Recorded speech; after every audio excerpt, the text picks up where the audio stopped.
friends, welcome to Study with Virender Kaur YouTube channel. Today I will teach you the first poem of 10th class NCERT. The name of the poem is The Fountain and the poet of this poem is James Russell Lowell. Let's start.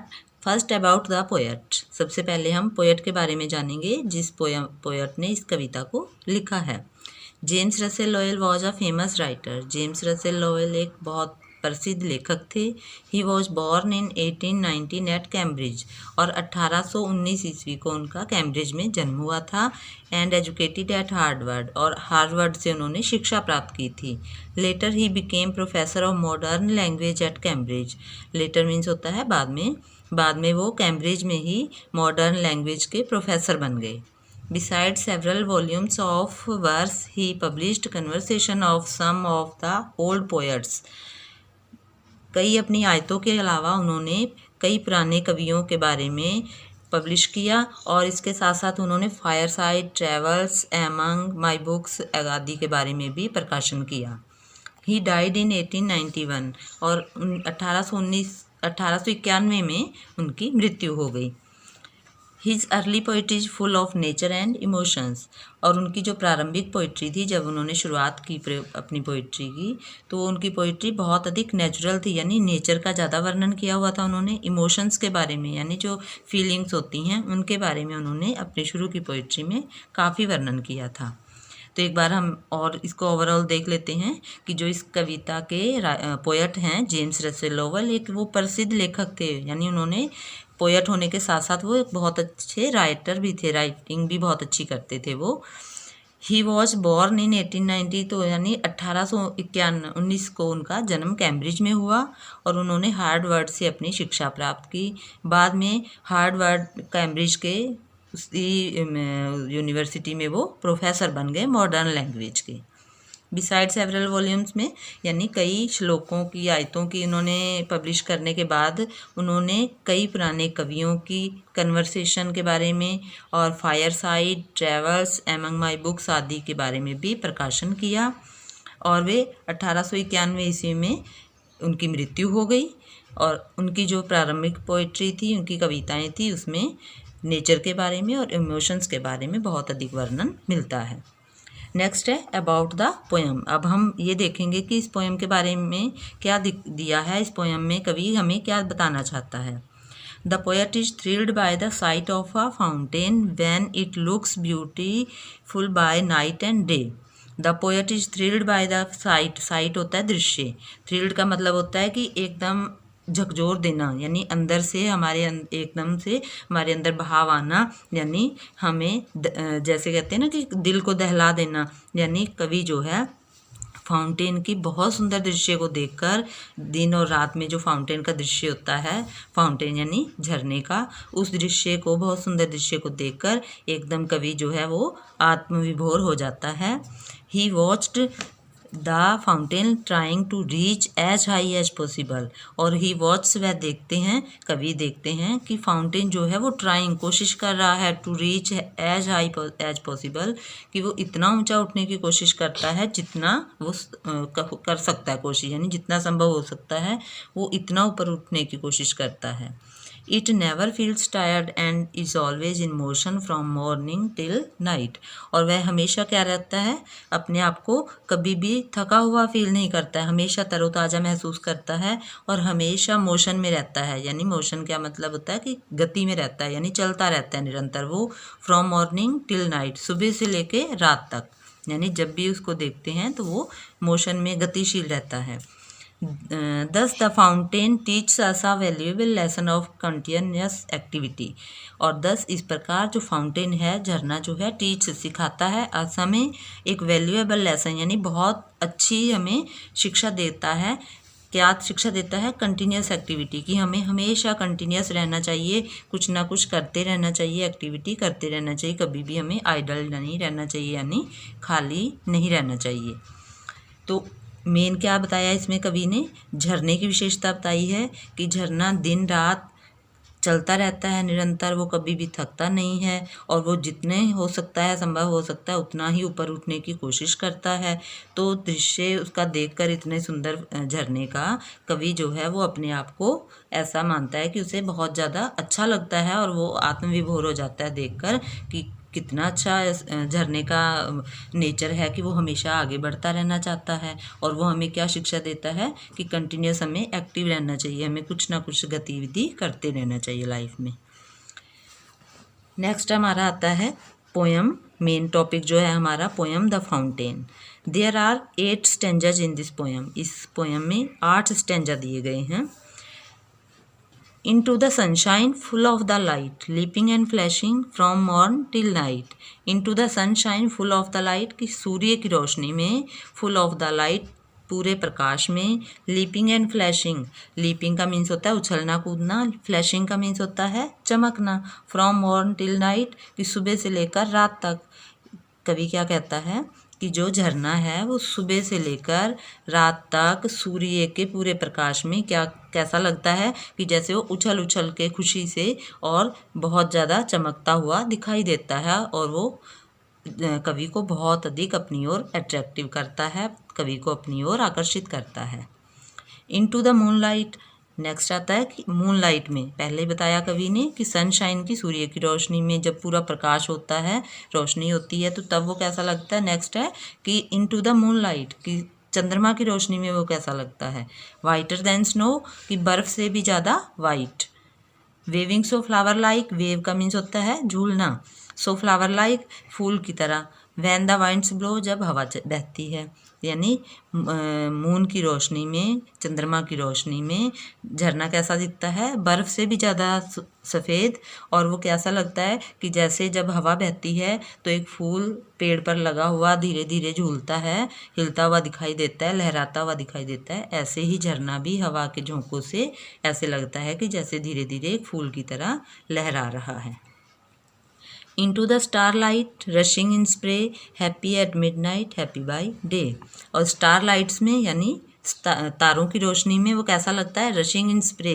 तारों की रोशनी में जब कवि कहता है कि मैं झरने को देखता हूँ तो मुझे ऐसे लगता है कि रशिंग इन स्प्रे, कि उसकी जो फुहार है वो चारों तरफ फैल रही है। हैप्पी एट मिडनाइट, और मैं अगर आधी रात को भी देखता हूँ तो वो खुश दिखाई देता है। और हैप्पी बाई डे, और दिन में भी वो खुश दिखाई देता है। चाहे उसको सूर्य की रोशनी में कभी देखता है तो भी वो सुंदर दिखता है, अच्छा दिखता है। और अगर मूनलाइट में देखता है तो भी उसे वो बहुत अच्छा लगता है, बर्फ़ से भी ज़्यादा सफ़ेद लगता है, खुश दिखता है। और जब वो स्टार लाइट्स में देखता है तब भी वो ऐसा दिखता है कि उसकी जो फुहार है वो खुशी से चारों तरफ बिखर रही है, और वो आधी रात को भी खुश दिख रहा है और दिन में भी उसको खुश दिखाई देता है। एवर इन मोशन, एवर होता है सदा, इन मोशन गति में रहता है, और वो हमेशा गतिशील रहता है यानी बहता रहता है, चलता रहता है। ब्लित्सम एंड चीयरी, ब्लित्सम एंड चीयरी का मीन्स होता है खुश। हमेशा वो क्या लगता है कि जब भी वो उसे देखता है वो काम करते हुए यानी बहते हुए चलते हुए दिखता है, और उस स्थिति में भी वो खुश दिखता है। झरना ऐसा नहीं है कि वो ये दुख मना रहा है कि मुझे हमेशा चलते रहना है, तो मैं थक गया हूँ या मुझे कोई परेशानी है। वो क्या है, चलते हुए भी, मोशन में भी हमेशा क्या दिखता है, खुश दिखता है। Still climbing heavenward, never aweary. Still climbing heavenward का मीन्स होता है कि वो ऐसा दिखता है देखने में कि जैसे वो गतिशील, इतना गतिशील है कि वो हेवन को छूना चाहता है, हेवन को के ऊपर चढ़ना चाहता है, यानी ऐसा लगता है कि वो आसमान को छूना चाह रहा है। और नेवर अ वियरी, नेवर कभी नहीं, वियरी होता है थका हुआ, और कभी भी वो उसके चेहरे पर हमें वो थकावट नहीं दिखती है कि जैसे वो हमेशा गतिशील रहता है तो वो थका हुआ है, ऐसा कभी नहीं लगता लेखक पोएट को। Glad of all weathers, poet कहता है कि ग्लैड खुश रहता है, ऑफ ऑल वेदर्स सभी वेदर्स में। झरने को जब भी कभी देखता है किसी भी मौसम में तो झरना हमेशा क्या दिखता है, खुश दिखता है। स्टिल सीमिंग बेस्ट, और स्टिल फिर भी जब भी जिस भी मौसम में कभी उसको देखता है तो वो बेस्ट यानी और अच्छा, सबसे अच्छा दिखता है। अपवार्ड और डाउनवार्ड मोशन दाई रेस्ट, यानी ऊपर चढ़ना हो चाहे नीचे बहना हो वो क्या करता है, मोशन दाई रेस्ट। मोशन गति, दाई उसका, रेस्ट होता है आराम, कि गति ही उसका आराम है, यानी वो गतिशील रहने में ही अपने आप को आराम महसूस करता है। दाई होता है उसका, तुम्हारा, यानी ये दाई वर्ड जो है इसमें वो किसके लिए यूज हुआ है, झरने के लिए, फाउंटेन के लिए, कि मोशन दाई रेस्ट, कि मोशन ही, गति ही तुम्हारा आराम है। Full of nature nothing can time, change every movement ever the same. Full of nature कि वह पूरा तरह से क्या है, पूरी तरह से प्राकृतिक है, फुल ऑफ नेचर है वो। नथिंग कैन टेम, कोई भी, नथिंग होता है कुछ नहीं, कैन सकता, टेम का होता है मतलब कि कोई उसे नियंत्रित नहीं कर सकता। टेम का एक मतलब होता है पालतू, जैसे हम कोई जानवर पालतू रखते हैं अपने घर में तो उसको हम अपने नियंत्रण में रखते हैं ना, जब हम चाहते हैं उसको खोलते हैं, जब चाहते हैं उसे खाना देते हैं। तो टेम का मतलब पालतू भी होता है और टेम का मतलब नियंत्रित करना भी होता है, कि कोई भी झरने को नियंत्रित करके नहीं रख सकता। अगर हम चाहेंगे कि झरने को हम रोक दें तो हम नहीं रोक सकते। झरना जो है वो नेचुरल है, वो हमेशा बहता रहता है। चेंज एवरी मोमेंट, और हर मोमेंट, हर पल वो क्या होता है, चेंज्ड होता है। जैसी परिस्थिति होती है वैसा ही झरना दिखता है, जैसा कि ऊपर बताया गया है कि सनशाइन में वो अलग दिखता है, मूनलाइट में अलग दिखता है, स्टारलाइट में अलग दिखता है, हवा बहती है तो अलग दिखता है। ठीक है, तो ऐसे ही वो एवरी मोमेंट अपने आप को समय के अकॉर्डिंग चेंज करता रहता है, और एवर द सेम, उसके बावजूद भी वो हमेशा समान बना रहता है। यानी चेंज आने के बावजूद भी जीवन में वो अपने आप को वहीं खड़ा महसूस करता है, अपने आप को सेम दिखाई देने की कोशिश करता है। तो इससे ये भी है कि जैसे हमारे जीवन में भी कठिनाइयाँ आती हैं, अलग अलग मोमेंट्स आते हैं लाइफ में, तो उन मोमेंट्स को आगे निकलते निकलते जीवन में हमें वहीं पर खड़े रहना होता है, यानी अपने आप को स्थिर रखना होता है। Ceaseless aspiring, ceaseless content, darkness और सनशाइन दाई एलिमेंट। सीजलेस एस्पायरिंग यानी वो बिना रुके ऊपर चढ़ने की कोशिश करता है, यानी आगे बढ़ने की कोशिश करता है। सीजलेस कंटेंट वो कैसी सामग्री है, कैसा है वो, कि उसे कोई रोक कर नहीं रख सकता। डार्कनेस और सनशाइन, की डार्कनेस हो, अंधेरा हो, चाहे सनशाइन हो, चाहे सूर्य की रोशनी हो। दाई एलिमेंट, उसकी जो है आगे बढ़ना, ठीक है, वो ही क्या है, दाई उसका एलिमेंट, एक महत्वपूर्ण हिस्सा है। यानी उसके जीवन का महत्वपूर्ण हिस्सा क्या है, कि हमेशा उसे कंटिन्यूस रहना है, आगे बढ़ते रहना है, चाहे कैसा भी समय हो, सनशाइन हो चाहे डार्कनेस हो। Glorious fountain, let my heart be fresh changeful constant upward like thee. अब लास्ट में कवि कहता है कि ग्लोरियस फाउंटेन, कि हे फाउंटेन तुम बहुत ज़्यादा प्रशंसा के लायक हो। लेट माई हार्ट बी, कि मुझे अपना हृदय बनने दो। वो चाहता है कि लेट माई हार्ट बी, कि तुम मेरे हृदय में बस जाओ, मेरा हृदय बन जाओ, ताकि मेरे अंदर भी तुम्हारी जैसी स्फूर्ति और कंटिन्यूसी आ जाए। फ्रेश चेंजफुल कांस्टेंट, मैं तुम्हारी तरह फ्रेश दिखूं, चेंजफुल रहूं, यानी जीवन के बदलाव के साथ साथ अपने आप को चेंज कर पाऊं, और कांस्टेंट और स्थिर रह सकूं, कि जीवन में आने वाली कठिनाइयां मुझे रोक ना सकें। अपवार्ड लाइक दी, अपवार्ड में हमेशा आगे बढ़ता रहूं, लाइक दी का मीन्स होता है यू, तुम, कि मैं तुम्हारी तरह ही आगे बढ़ता रहूं। ठीक है, ये हमारी पोएम कंप्लीट हो गई है। इसका मीनिंग आप समझ सकते हैं कि क्या कहना चाहता है कवि।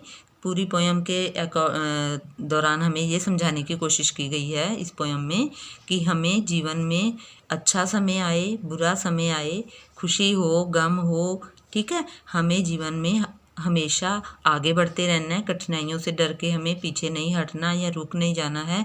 हमें हमेशा जीवन में निरंतर कोशिश करते रहना चाहिए, और हर परिस्थिति में हमें कोशिश करनी चाहिए कि हम खुश रहें और अपने आप को हर परिस्थिति के अकॉर्डिंग ढाल सकें। यही कवि इसमें कहता है, और इसी क्वालिटी से कवि बहुत ज़्यादा इससे प्रभावित होता है फाउंटेन की, और चाहता है लास्ट में कि वो कवि जो है उसके हृदय में बस जाए झरना, और उसमें भी वो सारे गुण आ जाएं।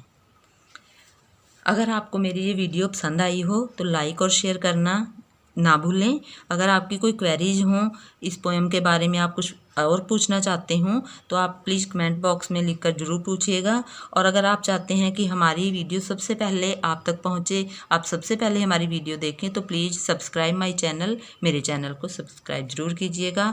मिलते हैं नेक्स्ट वीडियो में नेक्स्ट चैप्टर के साथ। Till then bye bye.